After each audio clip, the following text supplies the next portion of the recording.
Things I hate about God.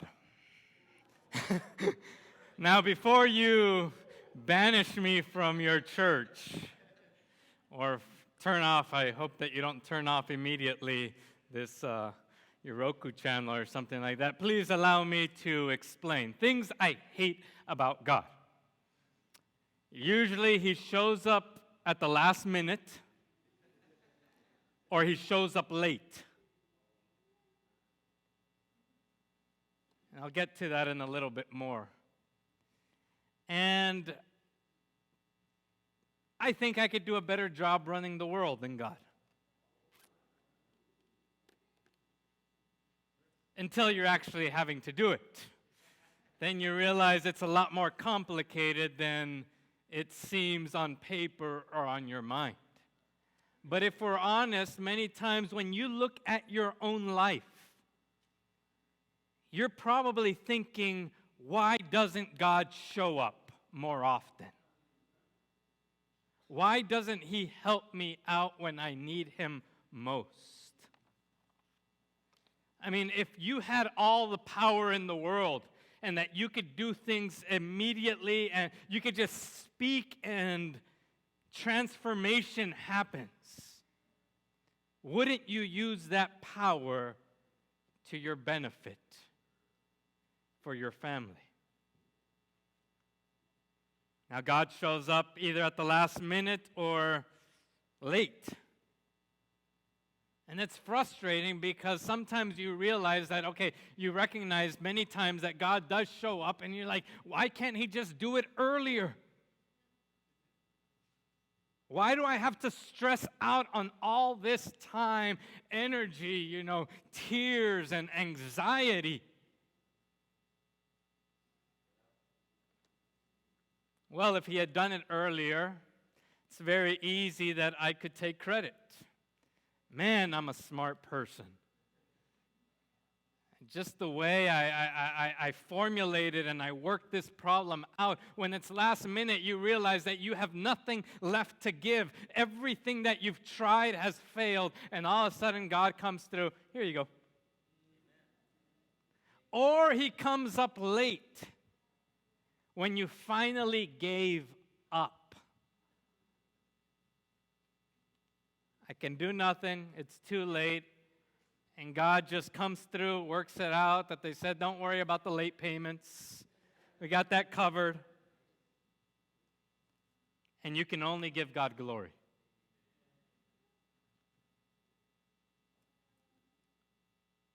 So, we may not say it verbally or to someone else, but many times we think, God, what in the world are you thinking?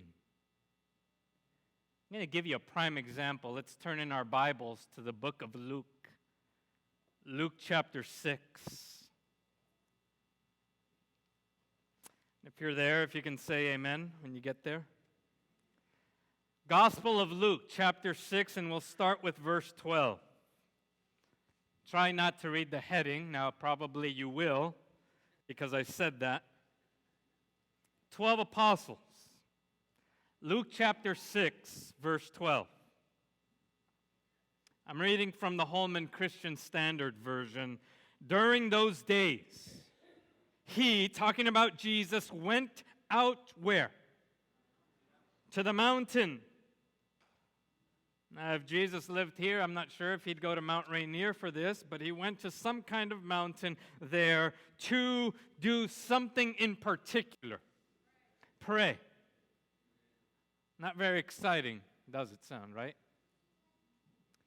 He went to the mountain to pray and spent all night in prayer to God. Have you ever spent all night in prayer? Some of you have. Probably because there is a crisis in your life. If you do not have a crisis in your life, how many times, or a huge decision, how many times would you spend an entire night in prayer? Unless maybe you're at a church vigil. When do you pray the most? Big decision. You think Jesus has a big decision to make here? He is going to be choosing his disciples. He is going to choose a group of men that are to transform history. That are to take his teachings, to take these words, to take his life, his an example, and pursue it and demonstrate it to a world that knows nothing about Jesus. Will ultimately, at least the Jewish religion, will reject Jesus. And when they have to take it to a land and to faraway places that have no concept of the God of the Jewish God, or the God of the Bible, they have to get things done. So it's important that Jesus spends an entire night in prayer communicating with his Father, Lord, show me who I need to choose. Verse 13. When daylight came, he summoned his disciples, and he chose 12 of them, whom he also named apostles. Verse 14 starts this list. Simon, who he named Peter, and Andrew his brother, James and John, Philip, Bartholomew, Matthew and Thomas, James the son of Alphaeus, and Simon the Zealot, Judas the son of James, and Judas Iscariot, who became a traitor. Now this blows my mind, this particular list. Why does it blow my mind? How do you spend an entire night in prayer connecting to God? And it's just not me and my fallen flesh and weakness. This is Jesus, the Son of God himself, crying out to God, pleading with his Father, and spending an entire night in prayer saying, give me the right men. And this is the list that heaven gives to Jesus. Now we can forgive that they are uneducated fishermen. But would you choose to incorporate into your group, into that group? If you got to choose, if you got to be God for that night, and Jesus is praying out to you and saying, show me who I need to choose, would you choose two gangsters? Not likely. That's who Jesus gets. James and John, sons of thunder. Would you choose bigoted people? And that's pretty big in the news right now. Nathaniel, can any good come out of where? Nazareth. Would you choose high-level and white-collar criminals? Matthew, Levi. You choose a terrorist to talk about morality. Simon the Zealot, who killed Romans. Would you choose a low-level crook, Judas Iscariot? So you see why it's like we start thinking, what does God do? What is he thinking? These are not the kind of people that we would choose. Not only aside from their moral standpoint, but their skill set for what Jesus and the equipment, the talents that they can offer. Do you know that Judas Iscariot was the most able, the most skilled, the most professional among all these 12 men? Unbelievable that heaven would come for these. Now, the big thing is, Jesus spends 3.5 years with them. And at the close of 3.5 years, we still read in the scriptures, Jesus has been able to do very little with them. Not much transformation has happened. But one thing is certain, Jesus has not changed his mind about these men. In the same way that you have been called into these pews, into this church, the same way that you have been called into listening in these weeks after week, or even today, God has not chosen and God has not forgotten why He chose you. God has not thought, He does not think differently about why He chose you. He still calls you, He still has chosen you, and He's still willing and wanting and able to do something with you. I messed up. You don't know my life. You don't know what I've been through. You don't know what I'm going through. Right now, God cannot use me. Yes, I believe that He can transform, but He hasn't done it in my life just yet. I don't fit in. I'm not talented enough. I'm not equipped. I don't feel worthy. I don't feel qualified. I want you to watch a video at this moment.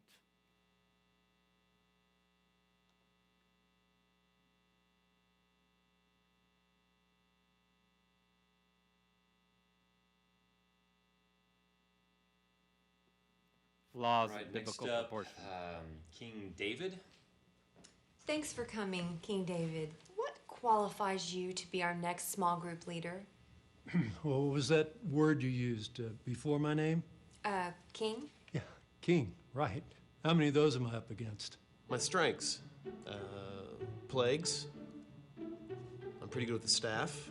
Can't decide who gets the last brownie? Cut it in two. Boom. Wisdom. Parting large bodies of water. Desert survival skills. Weaknesses. Mountain climbing. Commandment retrieval. Does that look weak to you? And I can make a pretty mean goat sausage. Okay, I mean, maybe haircuts. Women. Whose isn't? So I lied. I said my wife was my sister. They were gonna kill me. Why are we even getting into this? I'm just not sure we're comfortable with you in a leadership position. Look, Jesus Christ himself called you Satan. he was trying to make a point. Get thee behind me, Satan, I believe is the exact quote. Bathsheba. I knew you were going to go there. It was a rock to the back of the head. I really regret that it happened. And that's when you slept with the maid? My wife said she was fine with it. Abraham, What? come on. Okay, timeline. First I slept with his wife, No. I didn't kill Christians. then I lied to him, I was just watching people's coats. then I had him killed, okay? They killed Christians. It's a long time ago. Besides, that was a different guy. That was Saul. Have ever killed anyone? What? You got somebody giving you beef? Huh? You need something taken care of? Where's the app? Yo, bring it, huh? Didn't you deny Christ 3 times? No. Nah, I'm pretty sure you did. No. Yeah, I'm almost positive. No. Okay, I did. No, I've never killed anyone. Why would you even ask that question? This is the guy. Hold on, I mean, I do have some questions about my qualifications. I've never been to seminary. Oh, you'll do fine. I really don't have a whole lot of experience. Do you love God? Yeah, Do you want to help people? sure. Do you have a harem? No, I don't have a harem. All right, we're good then. Thank you. Let me think about this.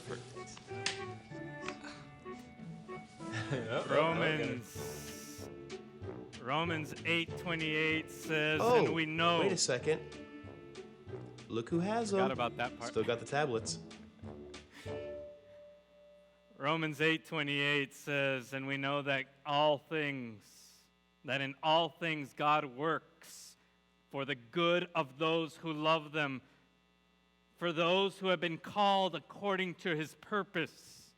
Now, among that video, you saw people that you look up to. You mentioned those stories to your children about the great victories that they had. Now, many of those are so like we can almost call superb or beyond normal victories in their life, but we still teach those lessons to our children, even though many of them are filled with immense failures that we could never imagine ourselves doing. Yet we still look up to them, even though we think that their victories are not the victories we will ever achieve. So what makes us connect to them? And I suggest it is not the victories that make us look up to them. Yes, we do look up to them. Yes, we want to have, but most of us know we will not achieve those kinds of realities. What connects us to those people are their failures. But in spite of those failures, why did they press on? Faith. Because this text, all things work together for good to them that love the Lord. They loved God. No matter how low they went, no matter the depths of their failure, it did not remove their love for God. And when God sees how much you love Him, it does not matter how low your sin is. His grace will reach far deeper to lift you up, and you will do things that you never thought possible. Unqualified misfits. Abraham was way too old when God says, I have a job for you to do. I have a mission. I have a ministry for you. Elijah was suicidal. Joseph was abused. Job went bankrupt. Moses had a speech problem. Gideon was afraid. Samson was a womanizer. Rahab was a prostitute. The Samaritan at the well, she was divorced. Noah was a drunk. Jeremiah, I'm too young, Lord. Jacob was a cheater. David was a murderer. Jonah ran away from God. Naomi was a widow. Peter denied Jesus 3 times. Martha was worried about everything. Zacchaeus, I'm too short. He was money hungry. The disciples couldn't even pray. It was easier to fall asleep. Paul persecuted Christians. And it's almost as God is saying to us, it is because of your weakness. It is because of your brokenness. It is because of your weakness and mistakes. It is because you are unqualified that I use you, not in spite of your failures. We'll look at it a little bit more here. Let's now turn to 1 Corinthians chapter 1, verse 26. 1 Corinthians chapter 21, verse 36.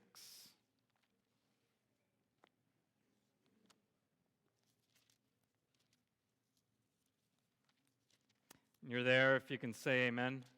I'd love to hear those pages turning. If you're on your phone, 1 Corinthians chapter 1, verse 26. 1 Corinthians 1, 26. Brothers and sisters, consider, think about, reflect, meditate upon your calling. And then he gets starting kind of throw a little bit of insults to the people he's talking about. Not many of you are wise from a human perspective. Not many of you are powerful. Not many of you of noble birth. How do you feel about that? It's true.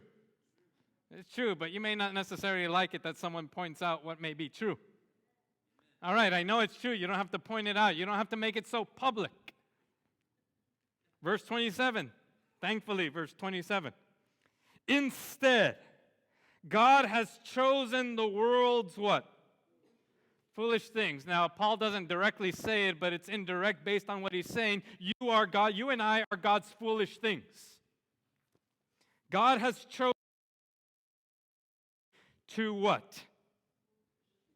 To shame the wise, those that the world looks up to, those that sometimes you admire and you put yourself down. God has chosen the world's weak things, those past traumas, the past abuse in your life. God has chosen the world's weak things to bring shame to what the world considers strong and mighty. God has chosen the world's insignificant, unqualified misfits and the despised things, so that those things that you may view yourselves here, that you may be, it views you as nothing, so that he might bring to nothing the things that are now viewed as something. God is willing and ready to change. He is ready to give you a new hope, a second chance.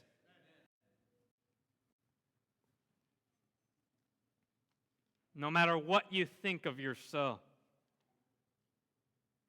or the lack of qualifications, or the lack of contribution that you can give to God's church and to his kingdom, God still says, I have chosen you, I have a purpose for you, and I want to use you.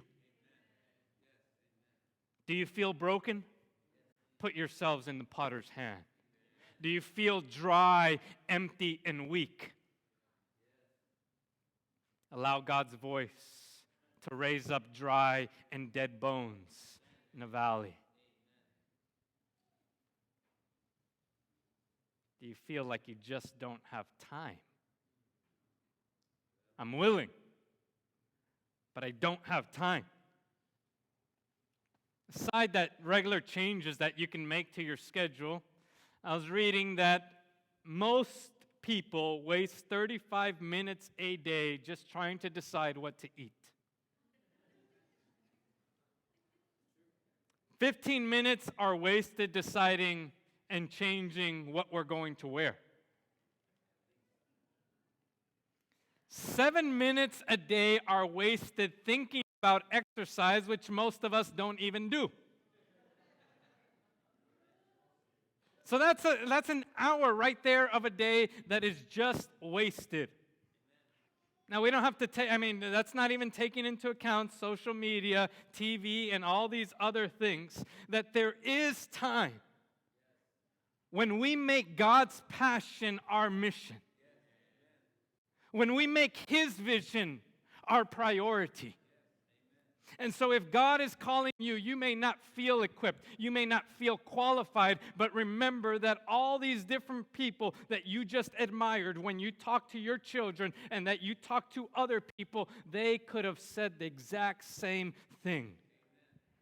Moses said, Lord, I cannot speak. And God tricks him. God is tricky like this. What does God tell Moses when Moses tells him, I can't speak? I'm going to give you your brother.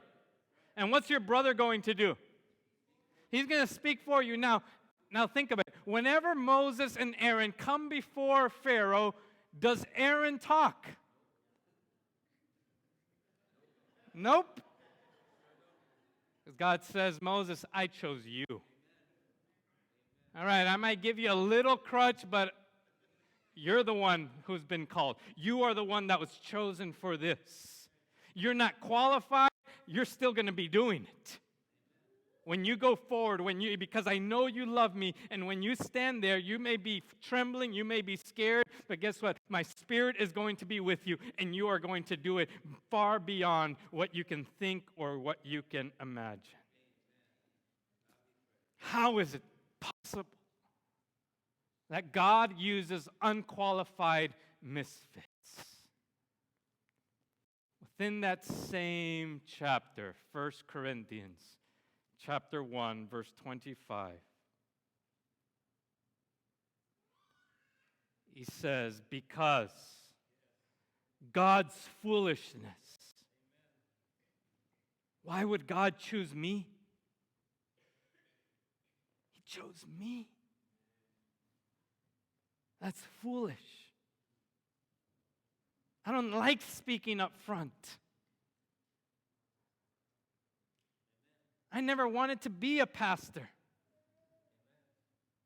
I don't like leading out anything.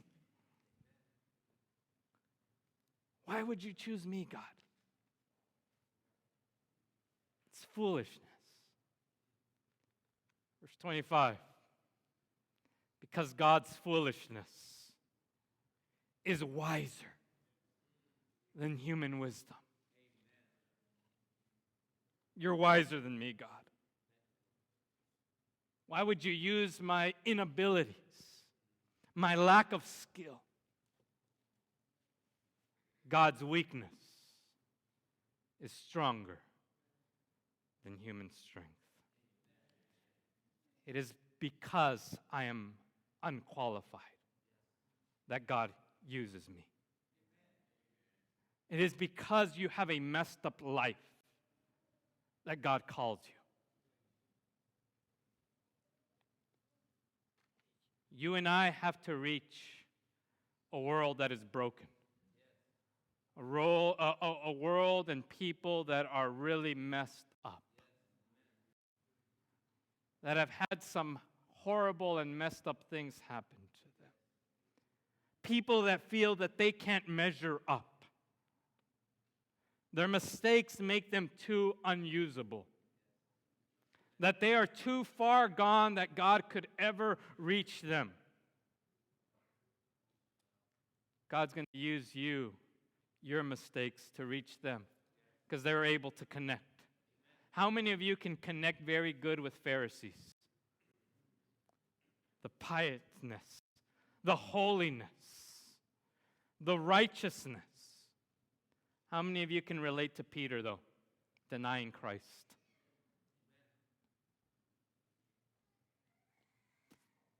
King David.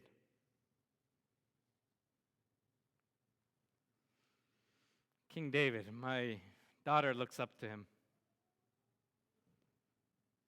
Especially with Oshkosh coming and the theme of chosen, David and Goliath. And so she's always wanting to be David. She says, no, my name is David. You're not David, I'm David. You're Goliath, she tells me. And I tell her, what does David do to Goliath? And she says, pow, pow.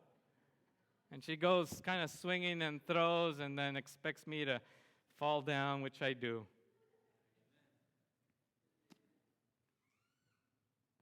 Why do we admire David? Because he killed the giant? Because he was a shepherd who became king? We dare not admit it, but we admire David because of his failures. We connect with David a little bit more than Daniel. Daniel has nothing wrong ever written about him in the Bible. Yeah, we admire that, we would wish to get that, but we can't connect to it. But you and I can connect to David. Unappreciated. When Samuel comes to Jesse's house, I want to see your boys. One of them God has chosen to be the next king of Israel. 1 Samuel chapter 16. It's quite an afternoon. Jesse is impressed. My goodness, the prophet of the Lord is in this house. Want to get everything. And one of my kids, one of my sons is going to be chosen to be king. Come. And he calls all his children, all his boys, come out here and present yourselves to God's prophet. And of course, they start with the eldest. Verse 16, when they arrived, Samuel saw Eliab and said what? Certainly, the Lord's anointed one is here. He looked the part. He spoke eloquently. When you saw him, you saw royalty. You could picture him with that purple robe and the crown upon his head. You could see him seated on a throne, and he spoke with this deep voice that transmitted authority. He had a presence that you could look up to. God did not blame Saul for thinking that. The only thing he said was verse 7. But the Lord said to Samuel, do not look at his appearance or his stature, because I have rejected him. What? How can you reject? He has all the qualifications. Everything matches up. What we're looking for, his resume has it. Do not look at his resume. Do not look at his skills and at his talents. Do not look at his qualifications, because I have rejected. Man does not see what the Lord sees. For man sees, you see what is visible. He's not blaming him. Man sees what is visible, but the Lord sees the heart. David wasn't even invited to present himself before the prophet. And it was quite an afternoon, so the next son comes in and, no, he's not it. Third one is, this one can be, no. And finally, all the sons are left. There's no sons left to go into before the prophet. And Samuel looks at Jesse. Do you have any other sons? Yeah, we have the youngest who's out there tending the sheep.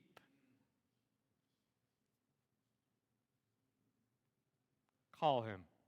But he doesn't know anything. All these other, they're stronger, they're more able, they're wiser. Like with David, you have to explain things 5 times. The others, you tell them 1 time and it gets done. Bring him here. They bring David before the prophet.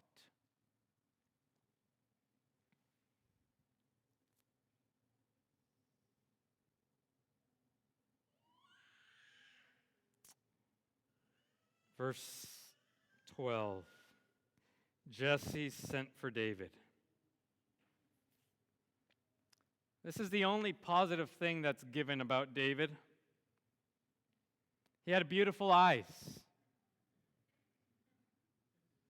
Do you want a king with beautiful eyes? It may be nice, but it's not the qualification you're looking for, right? Healthy, yeah, we want him to be healthy. Handsome appearance, we'd like it, but are those good qualifications that we're looking for a king? No. The Lord said to Samuel, I want you anointing him. He is the one. David is the one. David, the one who murders people because he slept with his wife.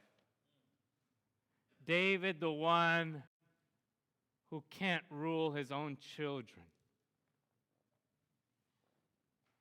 David, the one who has these immense failures. If you could look into the future, choose David. All right, yeah, you could look at the David and Goliath scene. But if you know the rest of the story.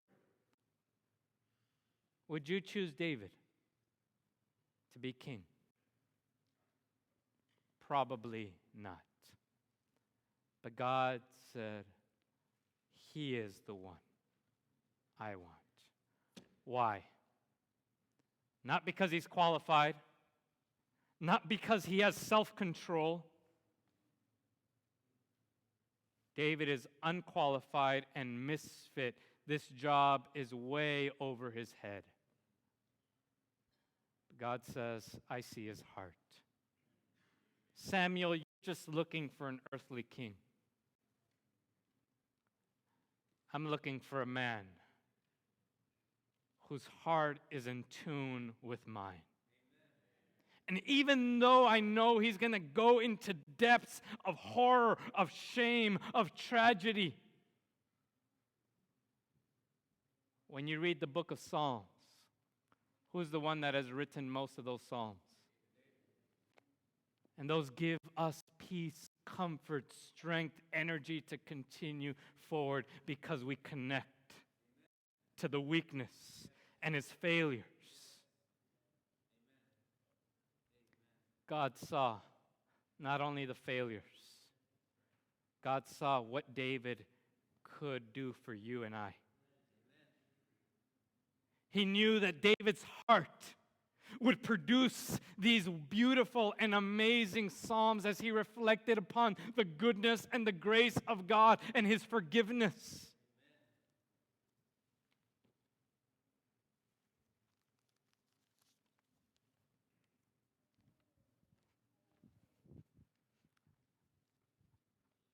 This is $100. Take it. You're scared? Why? Do you think it's fake? Why do you say it's not fake? It looks like the one you had yesterday. Well, I'm glad you had it because I had to go to the bank. I never carry $100 bills.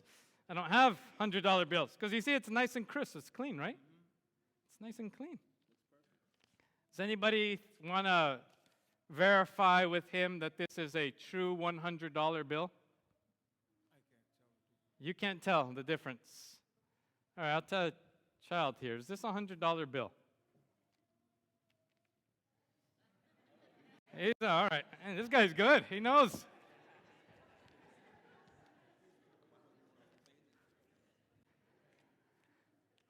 How much is this bill?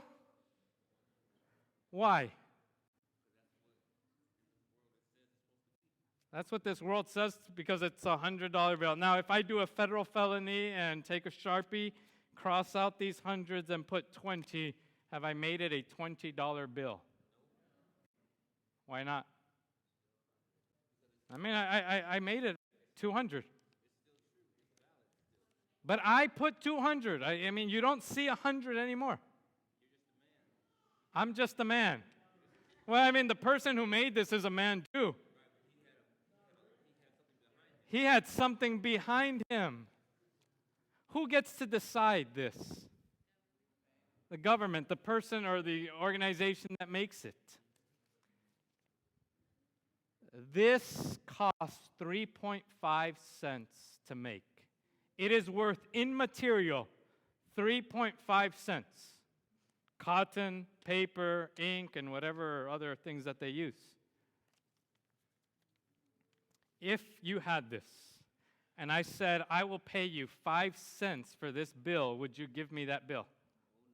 No. What if I have the bill and I said, give me $95 and I will give you this bill? I think I'm making a good deal, right? It's 3.5 cents what it's worth. Would you? I think you're cheating me. You're cheating me.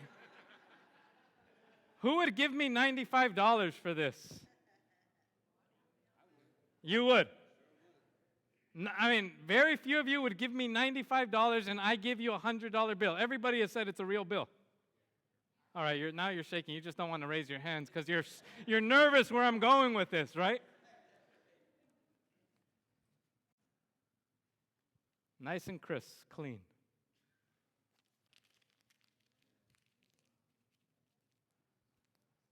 I've destroyed its beauty.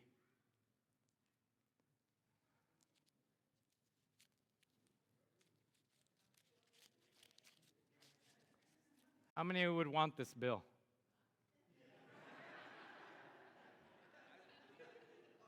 I've just ruined its presentation. change the value?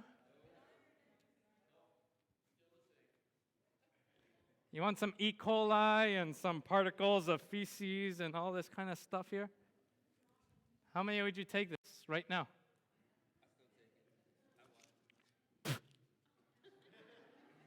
How much would you take? You'll take it. Why? It's still the same. You may feel unqualified. You may feel as a misfit.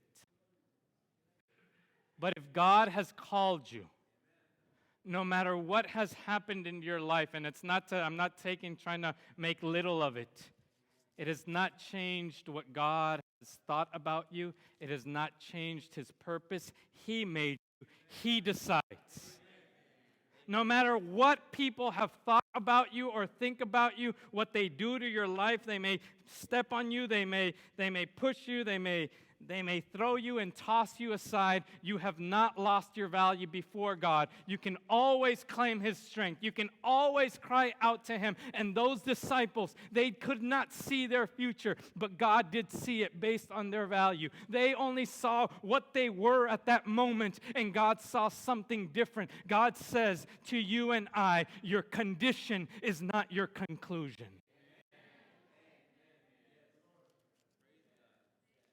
If any man be in Christ, he is a new creation. Think about how many of you always feel like a new creation, though? Yeah, neither do I. But I have His Word. And God says that I am. And even though I don't feel like a new creation, even though I don't look like a new creation, I can make a choice to behave, to live, to make choices as a new creation. And therefore, God can take me, just as He took those disciples, unqualified misfits, and make them into apostles. He can take your life, whatever you think about yourself. He's saying, just get ready. You love me, I am going to make it happen. Tacoma Church, you have been called to make this place a place of hope. Through your failures, this becomes a place of hope. It is a place of second chances. And all God makes this place new beginnings. Take those weaknesses. Take that inqualification. You don't feel like you have the skills, and God, through His church, is saying, I want you to do something. I want you to take on this ministry. I don't know how to do it. Send someone else. God's saying, no, I have called you. I have not called Eliab. I called David. God bless you.